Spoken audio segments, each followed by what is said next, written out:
ఇవాళ చూస్తూ ఉంటే గౌడ్స్ అందరూ చాలా ఐక్యంగా ఉన్నారు.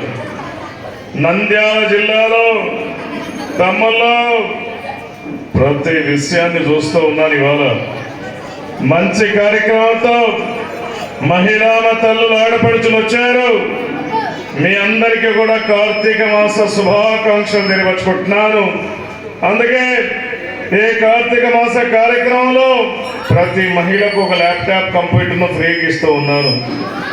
మీకు ఎప్పుడైనా రొట్టెలు చేయడానికి రాకపోతే, చపాతీలు చేయడానికి రాకపోతే, పిండిని ఉండలాగా చేస్తే ల్యాప్టాప్ మధ్యలో పెట్టి గట్టిగా ఒత్తితే చాలు, చపాతీ దానంతటదే రాదు కూడా మీ అందరూ తెలుసుకుంటున్నాను. జై హింద్, జై జన్మభూమి. ఒకసారి గట్టిగా చప్పట్లు కొట్టాలి.